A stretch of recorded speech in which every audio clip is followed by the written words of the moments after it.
Now, Spike, you keep on saying that you're Irish. Yes, I am Irish. I've got an Irish passport.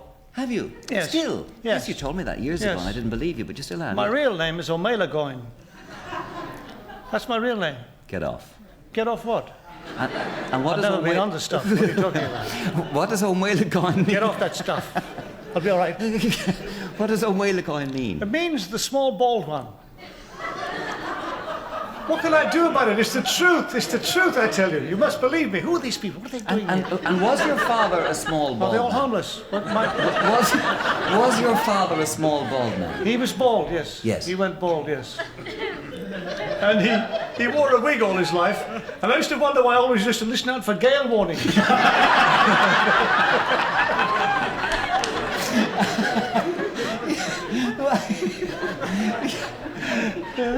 So what did he do if he got a gale warning? We used to put extra glue in. Yeah. And was he a happy man, Spike? He's a very strange man, yes. He was very, very Irish.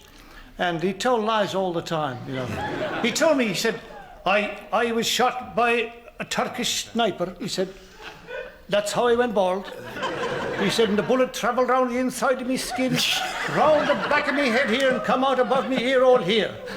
And I thought this was a true story. And he said, don't forget you're descended from the kings of Ireland. So I thought, King of Ireland, that sounds great. So I said, when I went to the school ground, I said, I'm a King of Ireland. I had the Jesus beaten out of me. So I soon stopped being the King of Ireland. And was he a romantic man, Spike? Oh, yes, very, very romantic. And he suffered with hemorrhoids. That was the thing that...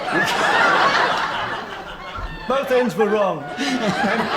And he used to say, what a terrible curse it is to have the piles. He said, because there used to be piles in those days, you know. They hadn't gone metric then. So what did he do about them? But he used to say that Chopin could never have written the nocturnes if he had piles. I don't know, that's the kind of man he was. Now you want to ask him questions.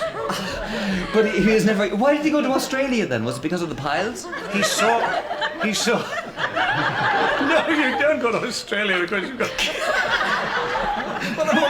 People have been rushing out there to get the cure now. No, he saw its first Pakistani bus conductor. And he was in the Indian Army during his early service days, and he always thought the Indians were inferior. Yes. So he said to my mother, he got off the bus, came back and said, we're going to a white man's country. And he went to Australia. He's an absolute fascist. Yes. He was a fascist. He is dead now, long since. Well, I hope so. They buried him. He can't be very pleased if he isn't. And was your mother Irish, Spike? No, she's English. Yes. She's English. And what's her name? Florence Winifred Kettleband. I don't believe it. Yeah. That's Kettleband. Kettleband, yeah. Unusual name, isn't it? Yes. Yes, it is, to say the least. And is she still alive? Yes, she's above ground. Yes. Get that right. Yes, she's 92. 92! And where is she? She's in Australia as well. And when did you see her last? I saw her about 18 months ago. And she's in good health? Very difficult to see her from here.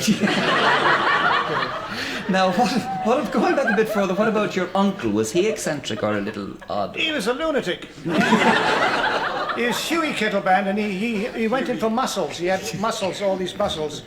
And there was a talent contest in Poona in India, full of Pakistanis all watching. And he went on with an alto saxophone, and he tensed all his muscles while he played. He played do-do-do-do. Do-do-do-do. And I remember he wore a pair of spotted underpants that he'd put black spots on to make them look like Tarzan's. But every time he bent down, all his lunch came down to the side, you know. So, I don't wish to go into that bit. And but apparently he said himself... Ask me about my meeting with Secombe. Meeting with Secombe. What about Secombe? This is how I met Harry Secombe. Yes. I was in a barrack room and I just had a bath and I got into bed and this fella came in and he said to me, do you like beer? And I said, yes, and he emptied a bucket of it over me. And when did you see Secombe last? You're saying rude things about Secombe now. You think you see him on the television. He's big enough to get on now. He had to slim because he was too wide at one time. Yes. See him on this thing called Horizon, isn't it? Yes, and he's singing religious music and all that. Yes, but he's gone all religious. He's not funny anymore, is he? He never says anything funny. So I was away in Australia when this program came on, and suddenly I saw a lot of motor cars, Ford motor cars, going across to the paint factory. You know where they get dipped into the paint. And I heard this voice singing, I'll walk with God all my whole life long.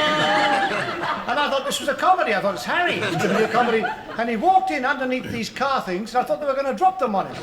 And they didn't. They didn't happen. And he walked across to a whole crowd of engineers. They were all engineers with spanners in their coats, and they were all singing, oh, Lordy, Lordy. It was a serious program. I couldn't believe it.